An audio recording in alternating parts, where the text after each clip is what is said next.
Is this in any way related to the work of John Hutchinson and his anti-gravity experiments? Well, it's along the same lines. I know John, he's an associate of our group. And as I mentioned before, there's all forms of levitation. But where ours differs from John's is that in order to operate our craft, it takes spirit, it takes a synergy. You have to recognize the craft as an entity of life itself. It has a consciousness, if you will, of its own. What John is doing is wonderful. I'm glad he's discovered a tremendous field of levitation and composition of metal and molecular structures. Ralph, can you tell us about your experience as being the co-pilot of one of these discs? Sure. The next stage up was the 45-foot craft. They had already designed and built it, and they wanted us to test it.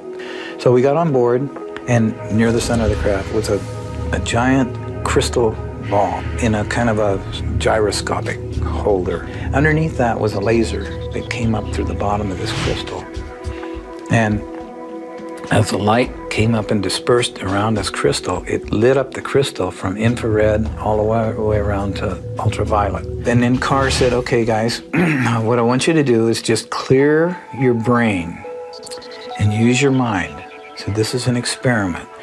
And we're going to go outside and back in through what's known as time and space. And all you have to do is concentrate on what I'm about to tell you. We're going to go down range 10 miles.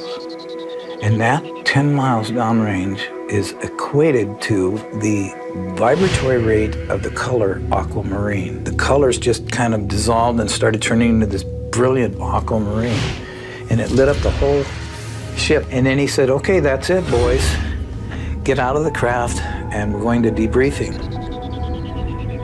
And we looked at each other like, oh, I don't think it worked. We didn't go anywhere. We didn't do anything. And we said, well, it didn't work, did it?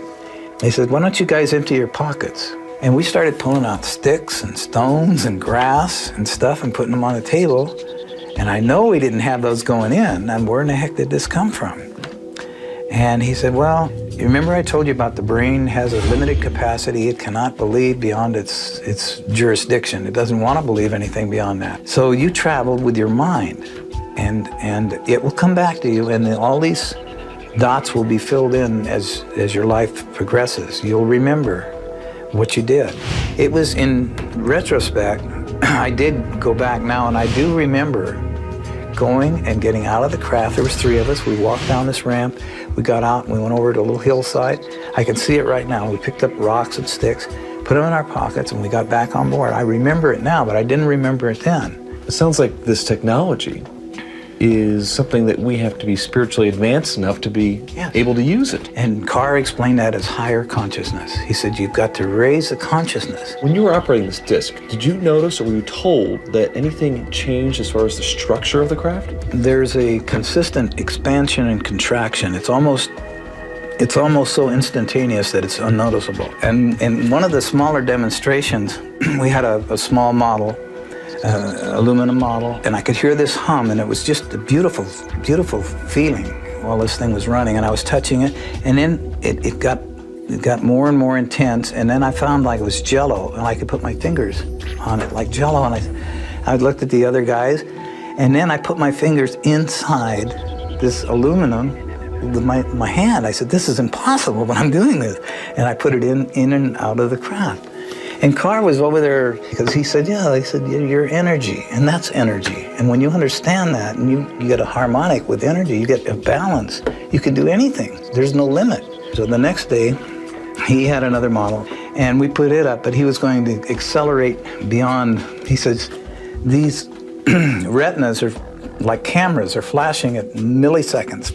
And when you flash fast enough, things seemingly disappear. So with that in mind, here's our next demonstration. So we fired this one up, and we were all watching it, and I was getting ready to put my hand in it, and whew, the whole thing disappeared right in front of us. He said it's quite simple. Tesla did this all the time in his laboratory, and it's teleported. He said, well, where did it go? And he said, well, it might have landed on somebody's dining room table. I don't know. He says, I don't know yet where it went, and I don't know if it'll come back. Maybe it'll show up someday. Maybe it's gone. Maybe it's still there. But we just don't see it. So we don't see it, yeah. And it's out of our dimension. And he explained that the mind, when you tune yourself high enough and you get into the mind space instead of the brain space, instead of logic or instead of reasoning or instead of all those things, you just get up to a sense of knowing. You know who and what you are. That you're a creative, immortal, infinite being. And we all are. And he said everybody on this planet are gods by comparison, and they don't know it. They're asleep. And until they wake up, this is what our job is. We're making these toys, trying to get them to wake up, to realize there's no limits to what they can do. They don't have to live in servitude. They don't have to live in poverty.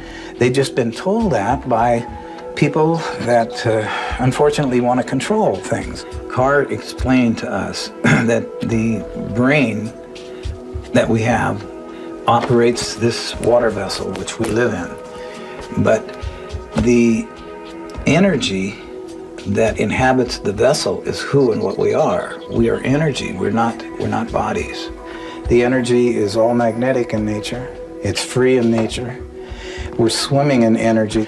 Well, before we could get any further with it, we were invaded, if you will, by people with a piece of paper that said they were at this time closing us down. The paper read that we were attempting to overthrow the monetary system of the United States, and that could be construed as high treason, and we were shutting you down and confiscating all your equipment. Wait a minute. Didn't John Hutchison say the same thing about the Canadian government? That they confiscated his entire lab at one time? I stayed in touch with Carr as much as I could, but as soon as I contacted him, I was contacted by somebody. We told you to stay away from even thinking about this. Well, what did the energy companies do to Carr? The powers that be, namely the power companies, weren't quite interested in anything that to do with Tesla or Carr. They didn't want this information out. It was even beyond the energy company. It came down to, and it can be traced to this day, back to the international banking system out of England. That's where this all started, the monetary system per se. Because his inventions were so revolutionary, would it upset the whole banking system? Yes, it would upset everything. They had a very, very earnest effort put forth to eliminate Carr and his inventions and his ideas. Ralph, do you think you're going to build models again? We're doing it now. We have pods related to research facilities all over the United States because I'm getting a lot of help, a lot of support. And there's people like me, people more brilliant than me that are involved in it. And we're waiting not for the crafts, because they're waiting in the wings. The crafts are ready now, but we're waiting for the consciousness of the people to raise up high enough and to start accepting these gifts that we want to give to them. Well, hopefully that's changing. And hopefully in time, we'll see people flying around in these crafts of yours. Absolutely. We're going from the Flintstones to the Jetsons.